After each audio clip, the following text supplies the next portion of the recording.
and ye shall know the truth, and the truth shall make you free. This is Irreverent, Faith and Current Affairs.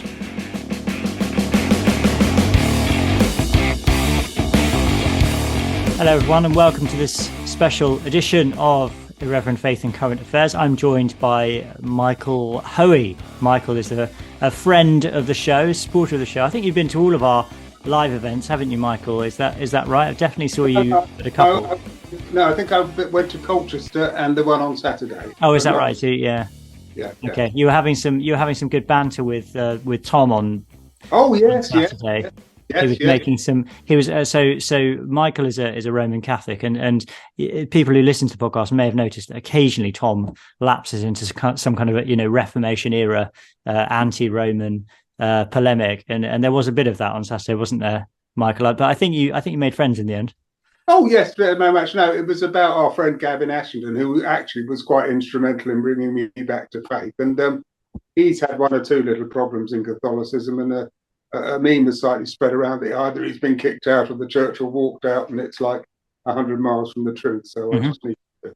I try and flag raise for the Roman Catholic faith within the irreverent community, because there's not many of us, but I think there's definitely potential for growth. Yeah, for sure. And we like to, as I was saying, I like to keep a kind of mere Christianity type approach, small O orthodox approach. So that's sort of the good. I think it's also very important that we're accurate when we talk about these things, and we don't spread around fake news and misinformation. So that's important as well. But today, Michael, we're going to be talking about Buddhism, because you were a Buddhist and became a Roman Catholic actually quite recently, comparatively recently in your life. So you've had a really interesting journey, which we're going to explore. And I think, just to give people an idea of where we're going with this, I think the really interesting kind of USP here is to talk about the way that secular modernity, secular liberalism, or whatever you want to call it, actually has an effect on Buddhism, which is in many ways comparable to the effect that it often has on Christianity.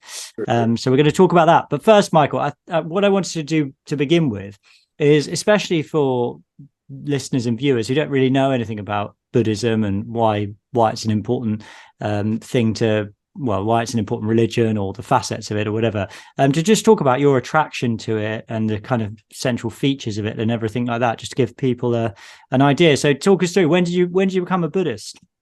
Well, just to go right back to the beginning, I was actually a cradle Catholic. Right. I'm a child of the 60s, really. I was born a few years after the Second World War, so I'm very much a back to 60s baby boomer generation that wanted to kick over all the traces. So I left my Roman Catholicism due to all sorts of odd things which we don't need to go into about the age of 11. But I did have quite a strong Christian formation out of that, and I'd always had a strong reverence for the person of Jesus and for church buildings and bells and smells and all that sort of thing. But then I, like a lot of people, I was kind of growing up in the 60s, so it was very much the sort of sex, drugs and rock and roll, and I thought that was all a thoroughly good thing. So I'm the generation that sort of caused all the turmoil, and now some of us are standing back and seeing what chaos was unleashed. So because I still had this I had this spiritual anchoring, and when I was a student I got involved in all sorts of things.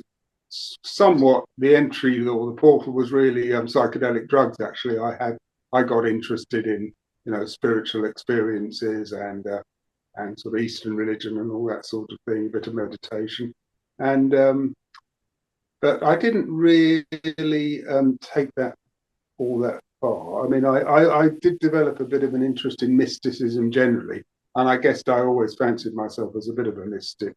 And in that kind of, it's the sort of perennial philosophy approach. You take this view that man has this spiritual hankering, and all the religions are more or less a way of kind of coming to terms with this. And that Buddhism sort of had an appeal, partly because it was in the zeitgeist, I think, and it was very much seen as very countercultural, and partly because it seemed a very, very pragmatic approach. But I didn't actually get back into it till I was about 40. So I had a flirtation back with Christianity via Anglicanism, actually, in my 30s. But again, that imploded for various reasons. But I learned a lot from that. But I then I came across a Buddhist group and I started to do some Buddhist meditation and went on a few short retreats and things.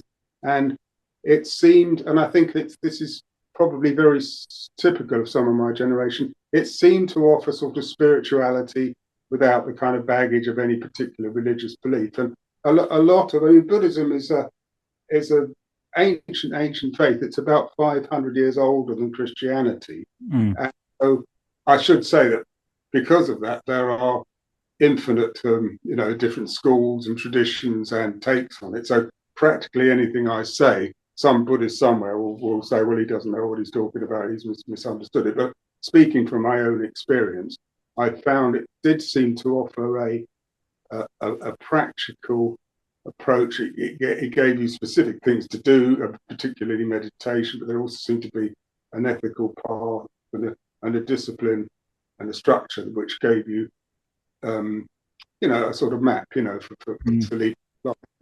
Yeah. So, and I think it's interesting. I saw in the last census, I think the number of people in 10 years that identified as Buddhist officially in this country went up from 0.3 to 0.4, which is small in its, but that's a significant chunk of the population.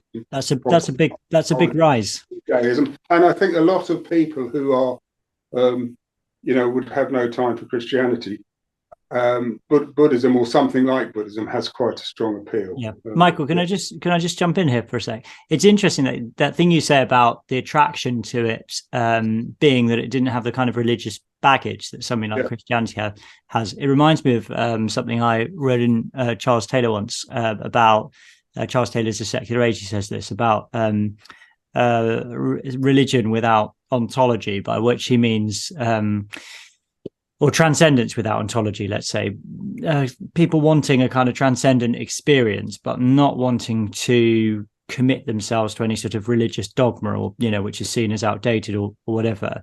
And he gives, various examples of this, but, he talks about so-called subtler languages. So he talks about, romantic poetry in the romanticist era. I mean, not love poetry. I mean, 19th century romantic poetry, where there was a strong sense of enchantment in nature, transcendence and everything like that, but it was through poetry and it was through art. And Taylor gives various different examples of this kind of thing. But it's interesting you say that about Buddhism, because that's another example, it seems to me, of that sort of quest for transcendence, but without any kind of, well, I don't want to say commitment, but without the sort of religious baggage. Can you explain, why is Buddhism like that? Why? Because Buddhism is a religion, but why does it have that sort of appeal?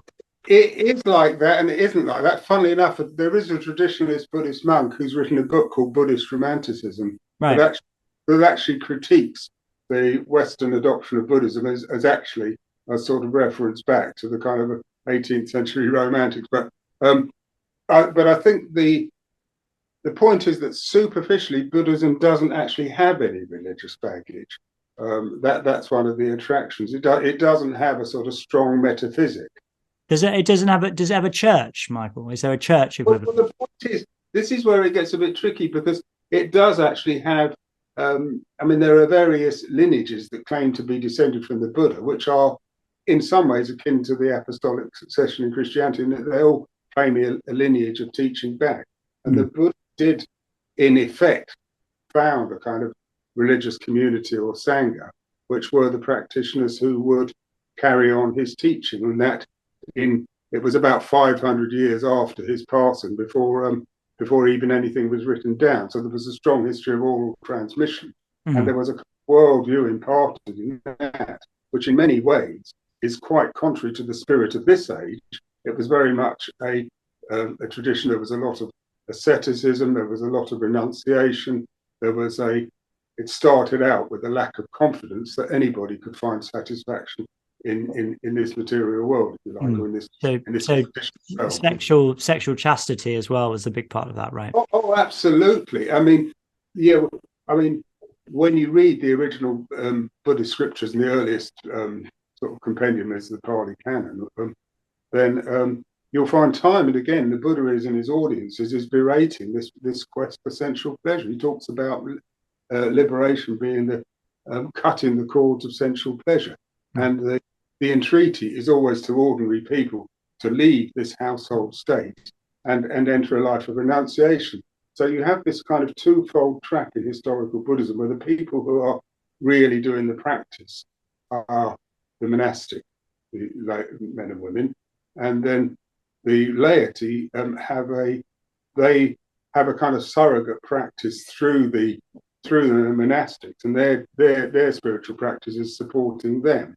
And that's the you'll still find in traditionalist Buddhist countries like Burma, Sri Lanka, or Thailand. You see, so there is this huge reverence for these renunciate monks. Of course, the whole thing then has tended to get corrupted to varying degrees. So you find the monks getting involved in bad things like civil wars or drug rackets or so forth. But the principle of impeccability and of renunciation is still there. Yeah, that's a common feature of monasticism, isn't it? The decline and deviation away from an ideal that was set out by the founder. I mean, it's one of the themes of the English Reformation, for example, the critique. I mean, not that I buy into the critique 100%, but that was certainly the critique that was coming from, people like Thomas Cromwell and people like him, that these Benedictine monks and nuns weren't actually practicing the rule of St. Benedict, but they were using, the monasteries to enrich themselves and everything like that. So that's a common feature, isn't it? I think. Yeah.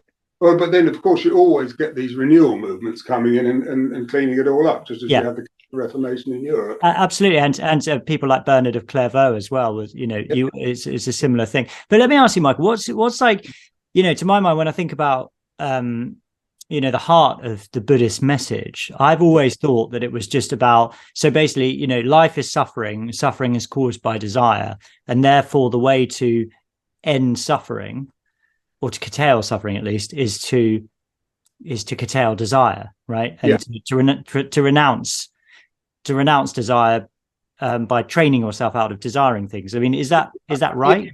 I think that's a fair summary. I mean, I think the thing that makes sense of it is the particular view of the self, and that all our sufferings are due to our clinging to the idea of an inherent individual self, right, which Buddhism actually critiques. And one of the purposes of the meditation is to, if you like, systematically deconstruct this self. So everything that we identify as me is actually seen to be evanescent. It's impermanent in its nature, and it can't be found. I would say it's a bit like trying to nail a jelly to the wall. So the whole of the universe is then seen as a chance interaction of inherently unstable and changing bits and pieces, and there's absolutely nothing fixed anywhere. Therefore, there can't be a creator God, nor can there be an inherent self. Now, this is where philosophically it causes problems, and certainly it started, and then experientially it started to cause me problems, because although you can reach these, I wouldn't knock it. I would say straight away, I think the Buddhism was a fantastic teacher and a fascinating human being, and it was a very noble attempt to find a way out of the human dilemma. And there are certainly some benefits from practicing Buddhism, but in the end, it seemed to me that it's a bit hard to summarize, but there was a paradox in the whole thing, because and the attraction back to Christianity for me was that it seemed to me that I think it was the late Bishop of London, or maybe someone else coined the phrase, the scandal of particularity. Right.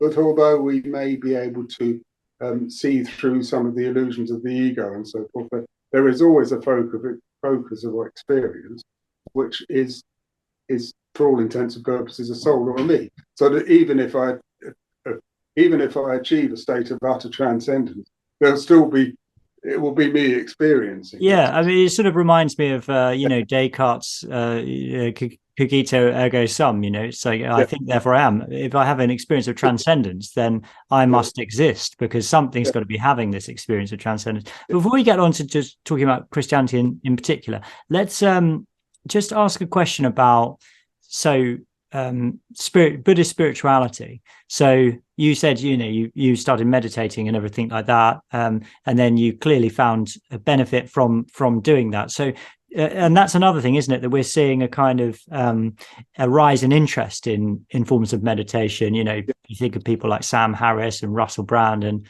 people like that. So tell us a little bit about meditation. You know, what in the Buddhist tradition, what it does for people, and you know, why you think that other people are sort of getting into this now in the secular landscape. Yeah, well, I mean, of course, there are a lot of different approaches, but classically, the meditation is all about carving out a space, and you know, ideally periods of the day or periods away on residential retreat, which is actually something I think is very, very commendable. You know, very, very potentially fruitful in Buddhism. So it's dedicated periods where you're simply stripping back your experience and both calming the mind and cultivating a spirit of inquiry into the workings of the mind, so that one can see, for example, one's habitual emotional reactivity and one's, you know, what the mind grasps after in one's particular case, and to some degree get some measure of sort of equanimity and control over them. So, well, but this is the thing, you see, because you're in this act. It's a very, I think it's been called an apophatic approach, where the Buddha never actually defined the nature of liberation or nirvana. It was the absence of clinging. It was the absence of craving. It was the absence of hankering after self. So you're striving, except you're not striving because you're letting things be. There's always this kind of paradox, but you're striving after this state of enlightenment, which although you may have some confidence the Buddha did actually achieve it, nobody you know seems to achieve it, and lots of teachers who apparently have achieved it or nearly achieved it found later to have feet of clay and all that. Of course. But there must be something, Michael. There must be something attractive about it. I mean, people obviously, and this is an area where I don't really relate, because I don't have any sort of formal experience of sort of Buddhist or quasi-Buddhist types of meditation. I know what, you know, some things about Christian, you know, meditation, but that word generally means something quite different in Christianity, I think. So what is it like when somebody like Sam Harris, who's an atheist and he doesn't believe in the spiritual world, there must be something you must do. It does something for you, right? It sort of calms your mind. You're not, you know, because in your everyday life, you're kind of going around, you're thinking about things all the time. You're sort of worrying about things. You're being jostled. You're being kind of provoked. And, you know, you have this sort of tangle of feelings that you're sort of carrying around. And, you know, I sort of think I think the meditation must do something with that, mustn't it? It must sort of help you. Yes. I mean, I think it can. Well, it can calm you down and to some degree help you to slow down. Right. I mean, the Buddha talked about this monkey mind, you know, that we're just all the time. If we've got one problem in our mind, and you know, if only I can sort of fix the leaking gutter or something, and then as soon as you fix the leaking gutter, you know, the garage door starts banging or something like that. You know, there's one bloody problem after another type of thing. So it can give you a sense of spaciousness and stability from which to kind of, you know, navigate the inevitable ups and downs of daily life. And it can, I think it can heighten your sort of sensibilities generally in terms of the appreciation of the world around us, of nature and music and so forth. So one of the things that I can relate to from a Christian perspective in terms of the meditation thing is things like the Jesus prayer. And you know, the Roman Catholic world, the rosary, where you're sort of saying, I mean, especially with the Jesus prayer. So for people who don't know what it is, it's the repetition using a prayer rope of the phrase, Lord Jesus Christ, only Son of God, have mercy upon me, a sinner. And as you do that over and over again, I mean, obviously it's a prayer to God, you know, for God's action in some way. But then there's also the sense in which you're sort of just getting yourself out of the ordinary rhythm of life, where you're just so sort of preoccupied with yourself and with your concerns and, you know, what you're trying to do and who you're trying to impress or whatever it might be. And it sort of takes you out of yourself. And particularly if you do it for a long time, you sort of undergo a kind of almost like a death-like experience. I mean, I've only really heard about this. I've not really experienced it myself, but a sort of death-like experience where you sort of die to your desire to go back out there and start start frantically rushing around again. And then once you go through that experience, you actually come to a sort of a greater sense of inner peace, I suppose. But I don't know if that relates to what you're saying. Well, funnily enough, there are a lot of Buddhist traditions that do things like mantra meditation. I have limited experience of those, but I would concur probably something similar to what you're describing in things like the Jesus prayer or the Maranatha could be happening in those. And it's weirdly enough, they would also think on some level they were plugging into some sort of ongoing current of spiritual wisdom somewhere, because they would be repeating the name of the Buddha or the name of a great Buddhist teacher or something like that. As I have limited experience of that kind of thing. Much more of my practice was simply this silent, deconstructive sort of approach. Although, having said it's silent, there is another element which is building positive emotion through the cultivation of loving kindness. So there are meditations where you kind of beam out love and compassion to various degrees of being. You could start with your friends and family, and go through people you were finding difficult, and then radiating out to the whole world and things like that. And I mean, I wouldn't want to kind of knock those, because obviously they are. It's better than people just cultivating ill will and so. But there's a similarity again, like with intercession. In Christian prayer, when you're interceding for people, you're asking for God's blessing or God's deliverance, but at the same time, you're actually changing your own disposition towards them as well, aren't you? Because you're willing something good for them, even if you sort of don't feel, on a sort of visceral level, if you don't like them or if you don't want something good to happen to them. The very act of praying for them actually changes, perhaps subtly, but it does change your disposition. Yeah, and I think something similar would be going on in Buddhism. So, for example, you could be having ongoing difficulties with a neighbour or a colleague, and simply by the process of setting aside time and even reciting something like a phrase, "May you be well and happy," as you say, you'd be changing your own disposition, and in some uncanny way, it would seem to alter the interaction and things. So there probably is something similar happening. Nowadays, I might sort of say a Hail Mary or an Our Father, and someone so the same sort of thing would be happening. And I don't pretend to understand exactly how the prayer is working, but I know it's better to do it than to not do it.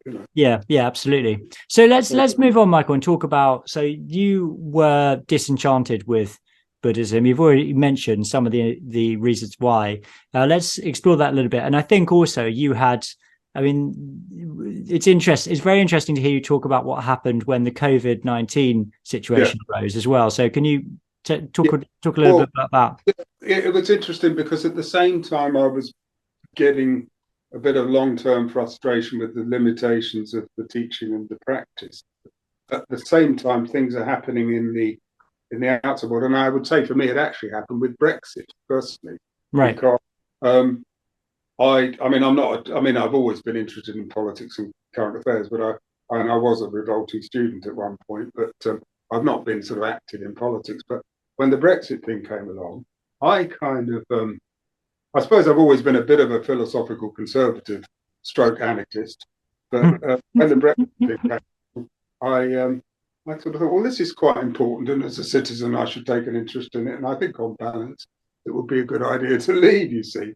And then I found that, the huge overwhelming majority of my Buddhist colleagues, but not from any point of view of any great reflection or even knowing much about the issues, they were all sort of, "Oh, Brexit is absolutely terrible, and how could you sort of be with all these hateful, xenophobic, racist people?" And I sort of, so I began to question whether I was in the same tribe, and I'm sure lots of Christian listeners can probably relate similar experiences So why were all the Buddhists leftists then? I mean, well, I don't know that there are I think it has tended to appeal to the sort of Guardian reading middle class types, and I think superficially, leftism and progressivism are kind of feel good, virtuous kind of sounding things, but I think a lot of it was just groupthink, to be honest. Right. I'm trying. I have heard discussions about why this is, but I'm afraid I can't I can't remember any very cogent reasons off the top of my head. Apart from the fact that we've gone through this funny period over the last 10 years where because the only way to be anti-establishment is to be a conservative, and I think a lot of thinking hasn't really caught up with this. People still think there's something vaguely rebellious about sort of saying expletives and not thinking sexual transgression and doing all these things that people have been doing for decades, with abandon, and which people will be positively celebrated for nowadays rather than I mean, this sexual thing is fascinating actually, because historic Buddhism, of course, with its strong ascetic roots, if it has anything to say about sexuality, it's usually been very socially conservative. So I remember even not that long ago, the Dalai Lama got in some hot water by suggesting that the number of orifices which might be suitable for sexual intercourse were sort of limited to one or something like that. And he was slapped. He was put in his place quite quickly. Very explicit. I mean, Michael, do you know the guy I had on the podcast before, John, who has that podcast called Hello Unknown? He does an episode on the 6th Dalai Lama. And he tells us, about this, the story of this guy, this sort of young, he was a poet, and he was sort of selected as the Dalai Lama, or recognized as the Dalai Lama, but he was a Lothario, he loved women, and he would sort of sneak off and have sexual liaisons whilst living in, whatever palace it was, almost like he was a sort of prisoner in a gilded cage, and he would sort of sneak off and have these sexual liaisons. And then eventually he sort of renounced the whole thing and said, I don't want to be director or something, didn't he? I think the chap. Say again. I think he became a film director or something. Oh no, I think this was like hundreds of years ago. Oh, okay. This was the sixth. This was the 6th Dalai Lama. So okay, on the 14th now. Yeah, I think it was like in the Middle Ages. I can't actually remember when it happened, and I don't understand the Dalai Lama anyway, because we've talked about this before, haven't we? That the Dalai Lama, as far as I understand it, is meant to be a reincarnation of the previous one. But then I didn't think reincarnation was something that Buddhism. Well, that's another whole thing, because Tibetan Buddhism is actually a much later form of Buddhism, and so many people would say it got very Hinduized. So in fact, their treatment of the whole, in a way, you could say, because this teaching anatta or no self has so many problems, historically Buddhism has always tried to sneak a soul and sometimes a god back in through the back door through concepts such as the Buddha nature. And I think the Tibetans are particularly keen on this, so that at the point at which one life ceases, and there's never been a description of the exact mechanics as to how this might happen if there isn't a self passing from one body to another. There have been all kinds of theories about it, but the Tibetans tended to more or less go back to a Hindu model, that what is the accumulation of sort of psychophysical tendencies was so strong that they would sort of leap from one body to another. So I think the Tibetans do very much, when one Dalai Lama goes, they sort of scour out, or they did scour around the whole country, looking for his reincarnation and I mean, the current Dalai Lama, this is a bit of a digression. I would like to go back to the thing about COVID in a minute, but he's very woke, isn't he? I mean, why? How is this? Yeah, totally. Now, I don't know. Well, I think it's just like so much of the hierarchy in all these religions, or certainly in Christianity. They've just bought into this global elites kind of model. I don't fully understand it myself, but do you think does he go to Davos and stuff like that? I mean, maybe he's influenced by. Probably he's getting on now, but he certainly was encouraged people to wear masks and take the jab and all that sort of stuff. So I think part of the problem with someone like the Dalai Lama, he probably is a very genuinely otherworldly person. So he probably just takes advice from people and goes with the flow. And which is the same problem we have in Christianity, really. I mean, even a lot of well-meaning bishops and so forth, they just buy into the zeitgeist. Yeah, there's a kind of nice gospel of niceness thing going on, isn't there? But go back to the COVID-19 thing, Michael, because I'm sure people are going to be really interested to hear this. The COVID thing, like the churches, most of the sort of Buddhist monasteries and retreat centres, and they sort of immediately shut down, and we were extremely cautious about reopening and implemented all the guidelines to sort of absurd extent, and insisted on all the testing nonsense and all of that. In fact, I think I did go on a retreat probably two and a bit years ago. In between the gaps of one of the lockdowns, I went on a week's retreat at a sort of fairly local retreat centre. It was okay, but I think of course I was the only person not wearing a mask, and there was this whole pantomime of, he was supposed to be taking a test every other day or something, and people sort of walking, taking their mask off the week, then putting them on again. And I mean, I don't know. I just there seems to have been this collective loss of reason almost, and then that also, I think, in the middle of it all, in 2020, we had the whole Black Lives Matter sort of explosion, and the degree to which, I mean, we know that there was an awful lot of sort of lies and deception behind that thing, but just because on the surface it sounds worthy and anti-racist and all the rest of it, everybody bought into it. I mean, there's a guy called Joseph Goldstein who's a kind of rock star of the mindfulness world. He's written loads of books and is regarded as a great authority. He's got a very Buddhist insight meditation background, and I saw a picture of him in the Californian sunshine, where fully masked up, holding a little Black Lives Matter placard, and I thought, God, I really am in the wrong tribe here. And it just, there's something very paradoxical about a philosophy which is supposed to be about kind of letting go and non-attachment, then getting sort of dreadfully influenced by all these adverts that we're all going to sort of drop dead and being sort of obsessed with protecting personal safety. So let me ask you about that, because that's exactly what I was thinking. I was thinking, well, if the whole thing is about eliminating desire in order to reduce suffering, and also losing your sort of sense of your own self, because that's obviously a key part of suffering, is the sort of awareness of the self.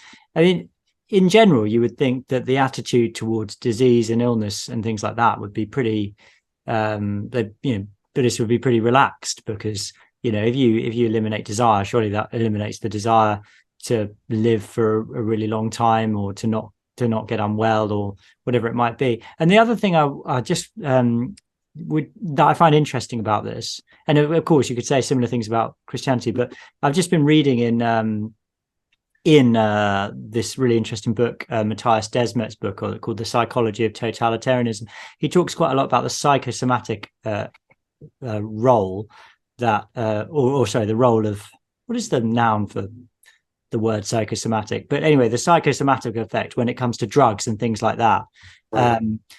So this is absolutely enormous, right? The way we sort of the way we think and feel, and our levels of anxiety and our expectations of what might happen to us, and so on and so forth. This has a massive effect on whether we actually become unwell or not. And this would definitely go with something like COVID. It must be the case that people who are hyper anxious about it are more vulnerable to it, and vice versa, because our sort of psychological disposition has a huge effect on our overall health. So I would have thought that, I mean, my sort of picture of Buddhists in my mind is that they'd all be like super relaxed and not anxious about things. It sounds like what you're saying is like completely opposite. Like they're just as paranoid about becoming unwell as your average secular atheist who can't think of anything worse than getting COVID and dying. Yeah, well, I think your sort of model would be accurate with a lot of traditionalist Buddhists. I mean, the Ajahn Chah, who was one of the great 20th century, he was Thai, wasn't he? Thai meditation masters. He would regularly get malaria and just sort of shrug it off and tough it out and just carry on with things, Right. So that is the sort of tradition we're coming from. I mean, the historical Buddha in some of the mythology, but one time he in one of his previous lives he looked over a cliff and saw a tiger, a female tiger with her cubs, unable to feed them because it was emaciated, and he decided to donate his body, so he just jumped off the cliff to give the tiger a meal. So that's the kind of non-attachment we're supposed to be aiming after. And yet, as you say, I think it's something to do with the fact that in trying to have the kind of spirituality without the baggage thing, we want to have it the best of both worlds, but we end up with the worst of both worlds, actually, because we don't then have the resilience. We don't have the hope of transcendence or glory or anything, and we don't have the stamina to cope in the here and now either, because this tradition, which espouses kind of letting go and renunciation, has then somehow or other morphed into a kind of psychological feel-good thing, which is then terrified of any threat to one's short-term comfort. So there is something very weird has gone on, and of course, this is that's probably enough for now. No, that's interesting, and I think in our sort of exchange about this, I mean, thinking about the sort of connections here with Christianity, and I know you have as well, but one thing we've heard a lot of, I mean, we were hearing it at the weekend with Rod Dreher, and he writes about this kind of moralistic therapeutic deism, and the sort of so I think what it is in the secular culture is this sort of philosophy which promotes the absolute liberation of the self, right? So that you're freed from any obligations, unchosen or chosen, in order to pursue, who you really are and what your desires truly are, etc., etc. And you see this not only in the realm of, freedom from traditional authorities like the church or your family or whatever, but even now from, traditional sexual morality, and indeed from your own biology. You should be free from the unchosen obligation of your own biology to pursue whatever gender you believe you are or want to be, and so on. But so I think that's really key to understanding the sort of the philosophical. Well, I think that is the sort of one of the most important philosophical ideas that underpins secular liberal culture. I mean, I'm not sure that people actually articulate it like that, but it seems to me to explain quite a lot when you think about things in that way. And clearly, this kind of viewpoint has been very influential in Christianity, in, I would say, corrupting Christianity and turning it into a different religion. And I think the interesting thing that I'm hearing from you is that it seems like Buddhism hasn't been able to.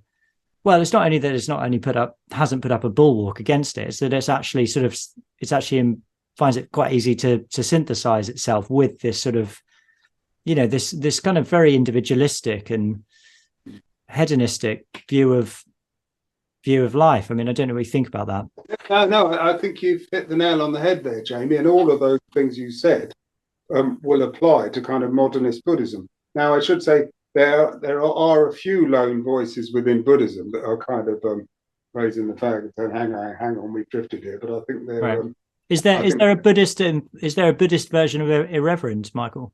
Well, there's an American, I've forgotten his Panobasa, who he used to have a blog called Politically Incorrect Dharma. I've forgotten what he calls it. Now, I mean, if anybody's really interested, I can look it up. Yeah, there's another Tibetan Lama in London who, I mean, he's an Englishman, he's a Westerner, but he's in that tradition. Yeah, he's very much a sort of trad Dharma type, but they're doing far between. And I think what's happened is I thought, especially after the weekend, that therapeutic moralistic deism, you could say that a lot of revisionist or modernist Buddhism is therapeutic. What is it? Moralistic therapeutic atheism, basically. Yeah. So, but it kicks in with all the same reflexes, and it's interesting that it's brought into all of the woke stuff. It's if you look at I mean, I got by error. I was sent some programs of a retreat centre the other day, and the whole thing is rainbows and LGBTQI and sort of testimonies of people who've been liberating into their, far from transcending themselves, they've discovered their new, alphabety, identity. And And another touchstone issue, of course, is abortion, which in traditional Buddhism has been highly representative and reprehensible and karmically negative. And of course, you never, and in fact, in fairness, about 30 years ago, when I was joining a lay Buddhist organization, I was asked, what's your take on abortion? Would you facilitate abortion or would you encourage it?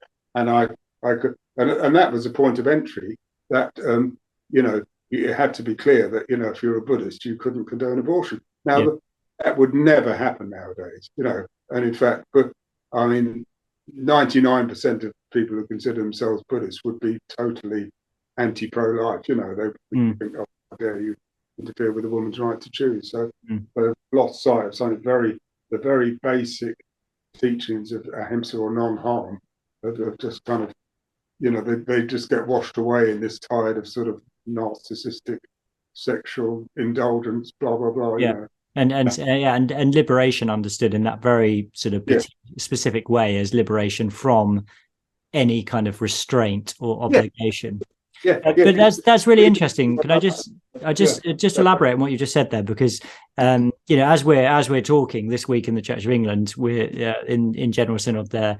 You know, the bishops are pushing through this you know, blessing of same-sex relationships in church, and lots of people looking in on this, both more Orthodox Christians within the Church of England, but also outside, but then also people who are not Christians outside the church who understand the logic of Christianity, look at this and think, well, how can it be the case that you have these scriptures which you say you believe and you adhere to, and yet what you're doing is fundamentally the opposite of what your scriptures say?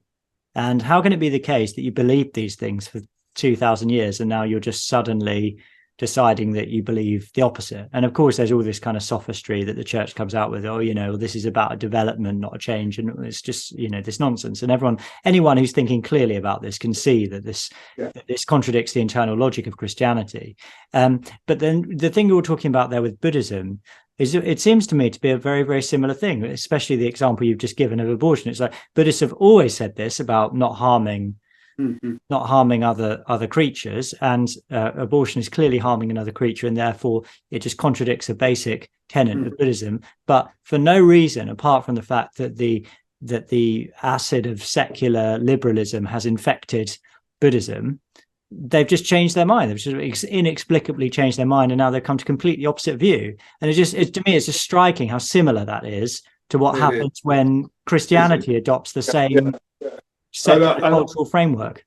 And I'm afraid part of the problem is that as soon as you get organisations around this, you get careers and incomes and so forth, and people don't want to offend. And I'm speaking because I know we're on common ground here. We're both, say, small C Catholics. I believe in the church. I believe it's absolutely important that this is imperfect as we are as human beings. We need to gather around our Lord's teaching, and as soon as we do that, we need a structure.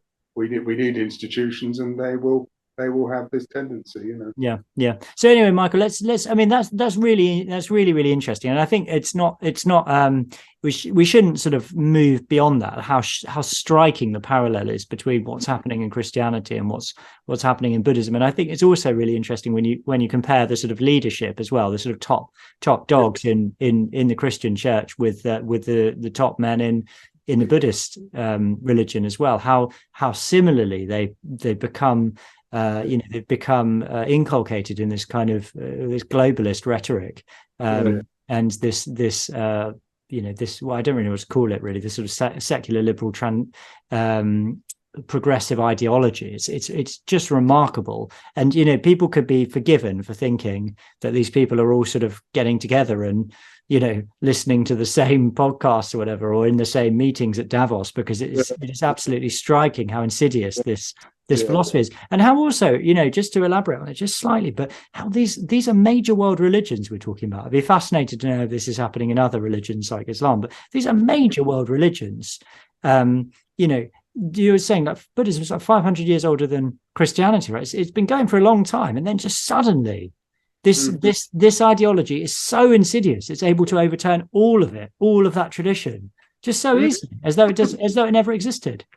I don't know. I mean, I think we have got a particular view of in the Anglosphere where we've gone particularly woke. Right. And I should say in Buddhism, within this country, there are these traditionalist monasteries, sort of Thai and Burmese and so forth, who are chuntering along pretty much as before. And they will tend to get their supporters from the ethnic minority communities in this country.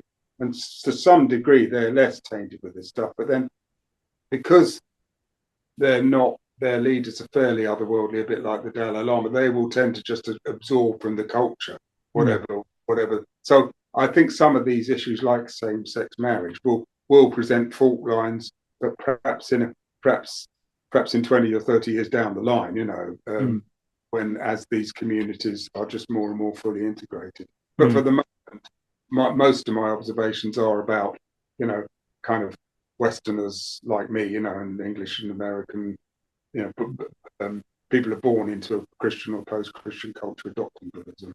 Yeah. But I think the way we adopt it will become the norm in our sort of societies. But what happens in the global south or in Africa or Asia, may pan out quite differently. Yeah, it might be different, culturally specific. So, Michael, let's use the last bit of time we have to talk about you coming back to Christianity and how that happened and why that's more attractive to you than being a Buddhist. So take it away and tell us about that. Yeah, sure. Well, I guess, as I say, I did have a strong Christian formation as a lad.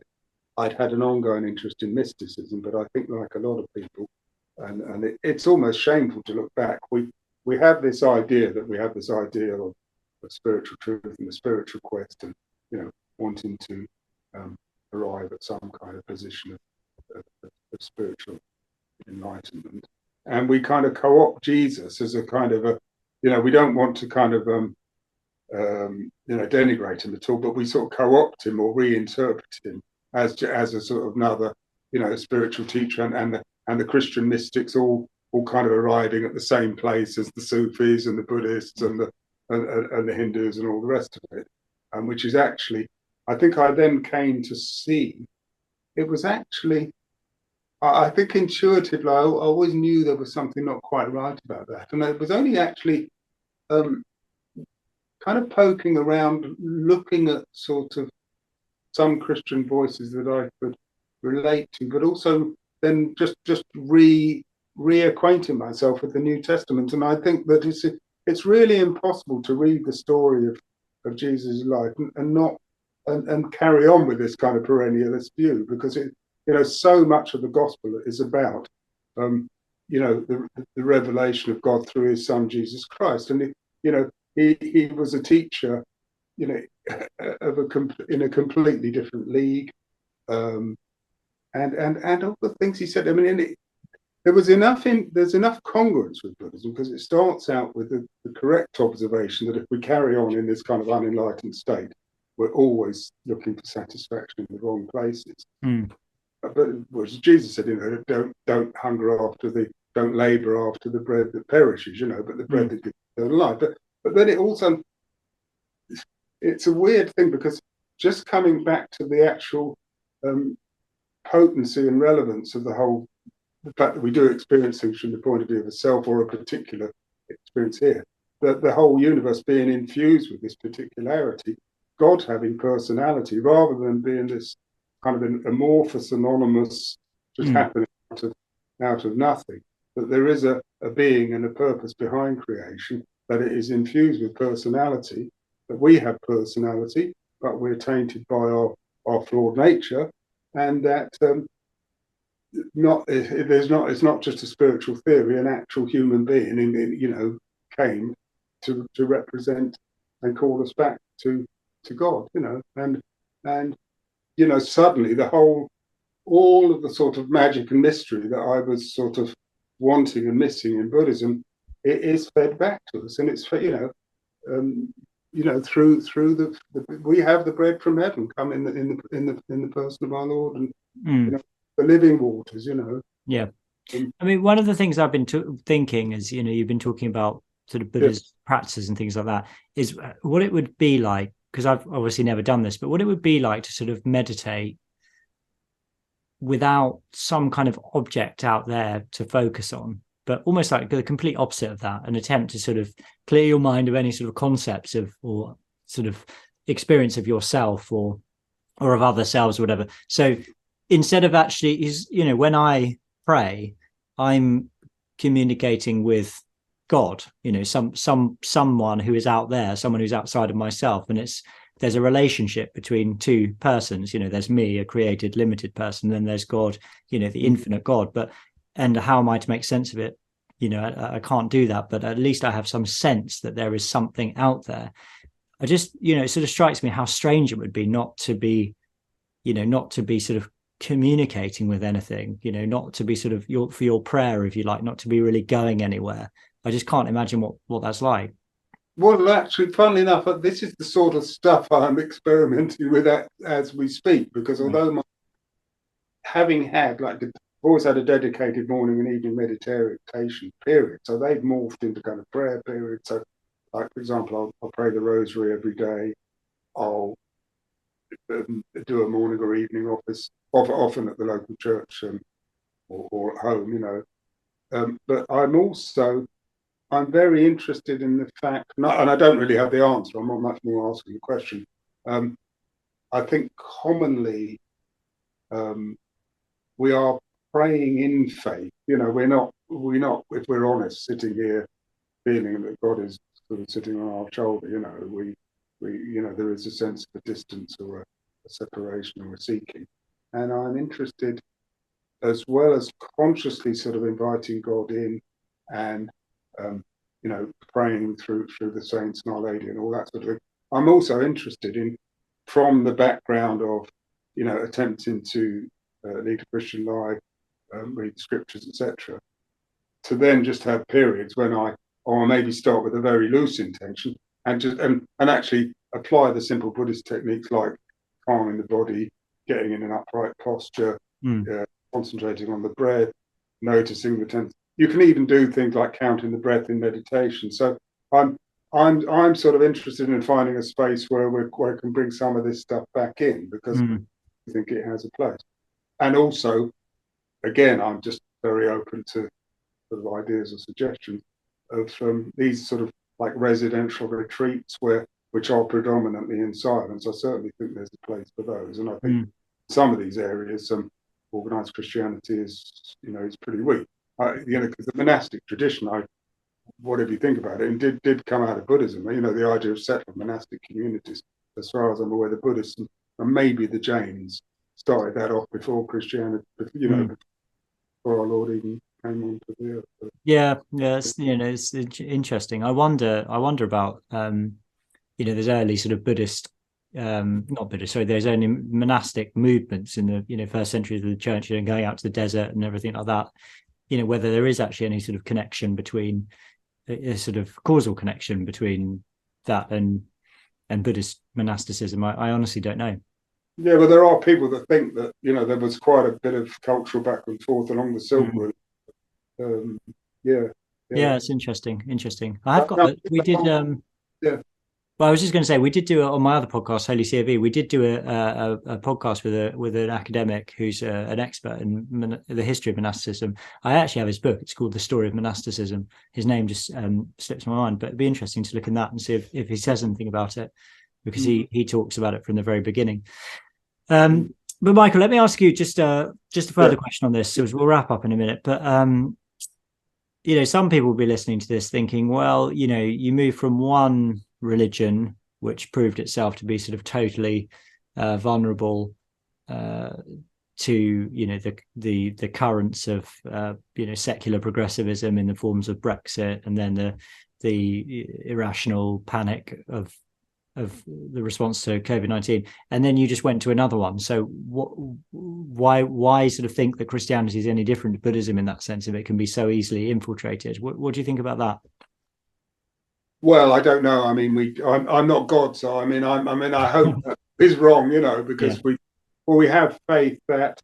I mean, one of the beautiful things about Christianity compared to Buddhism is that although we are flawed human beings and struggling, but we are given a beautiful world, and it's that I think through my understanding of the incarnation, it's not that anything here is not worthy of attention, or that I don't. I think Buddhism, you can easily get into this antinomian type of thing where you know, it's all impermanent, and it's, you know, it's all full of suffering. So, you know, what the hell, you know, why not just eat, be merry and abuse people? I think the beauty of Christianity in many ways is that what we do here and with each other is desperately important, even though it's in a way a preparation for the full glory of the kingdom, you know. But the kingdom does start here and now. How do I know?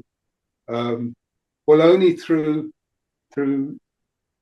ultimately faith that, you know, Jesus did found this church, that the gates of hell will not prevail against it, and that if the gospel is true, and I think if you really go into it with an open mind, we do have a free choice. But it seems to me pretty convincing that no, it's so beautiful and yet so infused with sort of human imperfection that nobody could have made it up, you know. And all the stuff about the you know, the New Testament completing the Old, and, you know, the sort of the whole way in which the covenant of God works, that seems such a cogent kind of model that I just think it's unlikely to have been completely made up. So God does obviously not works in quite obscure ways, because if everything was sort of simple and straightforward, we wouldn't be where we are. I mean, one of the problems I find coming back via the sort of irreverent type route, a lot of the sort of people that were at the event I was talking to you earlier about last night, you know, the kind of James Jellimpole, Andrew Bridgen, Calvin Robertson, all the people that were there at the event last night. A lot of them, I'm slightly losing my thread here. Sorry, I've lost. No, I think were you going to say? I mean, I'm interested to see what you're going to say there, Michael, because I think you were maybe going to say something about how their sort of iteration of Christianity is not necessarily the way that you would see it. Well, I mean, I think, you know, it's like throwing the baby out with the bathwater, that because of this understandable want, you know, desire to sort of denigrate organized religion, and particularly the C of E at the present time, you know, what I see, that's what I was going to say. I see a sort of tendency to go into this kind of very individualistic, or breakaway, you know, people forming minor little, you know, new little Benedict groups or something. And a lot of the people that get into these things have this kind of they've all got their own attitude to the end times, and they're all slightly different and incompatible, and you just end up with 35,000 Protestant sects, you know, and from which people continually splintering away into another format. So that seems to be a huge danger, and I just have confidence that, you know, ultimately God must know what he's doing, and that his church is always being tested, but and maybe there will be a faithful remnant, I don't know, but I think there's enough that has the ring of truth to me that it will persevere, you know, in spite of whatever bullshit is thrown at it. But, I mean, just to elaborate slightly on what you said there, I mean, I agree with you entirely in what you're saying, and I wouldn't want to say, you know, about any of those people you mentioned in particular, but there is this sort of tendency of people to sort of knee-jerk to this thing of, well, the church is corrupt, and therefore all we need to do is sort of just go back to you know, me and my Bible and me just praying by myself, or maybe with a few friends who are really sound on all the issues. And I think that's a sort of a liberal individualism. I mean, that's just as sort of redolent of liberal individualism as the woke takeover in the Church of England. It's just a slightly more hidden thing in that sense. I think people don't recognize how individualistic it actually is, and how contrary to the spirit of Christianity, which has the church at the very center of it. And in fact, you know, I'm actually I'm preparing a talk I'm doing in Oxford in a couple of weeks at Pusey House. But one of the things I'm going to do in that is I'm going to talk about the way that I'm going to talk about a sort of post-liberal critique of liberalism, and all, you know, the kind of problems that are raised in this critique, you know, loneliness, atomization, nihilism, a lack of ability to relate to other human beings, all sorts of problems, as we know, the sort of catastrophic breakdown of the social structure of society, which, liberalism has brought about. Not only is it not fix these problems, it's actually made them worse in so many different ways. And actually, it's not just Christianity which is the answer. This is what I want to say. It's not just Christianity that's the answer. It's the church, and the church won't be a perfect answer, but it's all we have. It's the only community we have that can answer these problems that we're living with. It's not about just, well, I need to believe in Christianity, and I need to be a Christian as an individual. It's I need to be a Christian, and I need to be part of a church community, and the principles of Christianity can only really be truly embodied in the church, because it's ultimately relational. And it's not just relational between me as an individual and God. It's about me being related to other people in a community of mutual charity and service, forgiveness, repentance, reconciliation, all of these things. This can't happen outside of the church. So that tendency, which I do understand to a very significant degree, because I understand, like, people are trying to, they're trying to respond in the best way they can to an unprecedented situation, and a very disturbing situation. But nevertheless, it's not the answer. The answer is not to abandon the church and just to say, well, the church is corrupt. The answer is to stay with the church and fight for the church, and to embody the kind of community that Christ intended the church to be. No, that's great, Jamie. And I think and that's why we just owe so much to you and Tom and Daniel, for what you're doing and keeping up the faith of the fathers, and encouraging us, the people in different denominations and so forth, to stay with it. I think that is so important. Well, we're trying our best, Michael. Trying our best. Sometimes it feels like sometimes it feels like a losing battle. But as you say, we have to believe in faith that Christ will build his church, and the gates of hell will not prevail against it. Yeah. And also, and if there is some sort of forced breakaway, I don't know, but that must be, I don't know. Yeah, it's difficult. At the moment, it just feels like, just one day at a time, really. We just got to see what happens, and pray and hope the Lord leads us pray and believe that the Lord will lead us in the right direction at the right time. But it's complicated.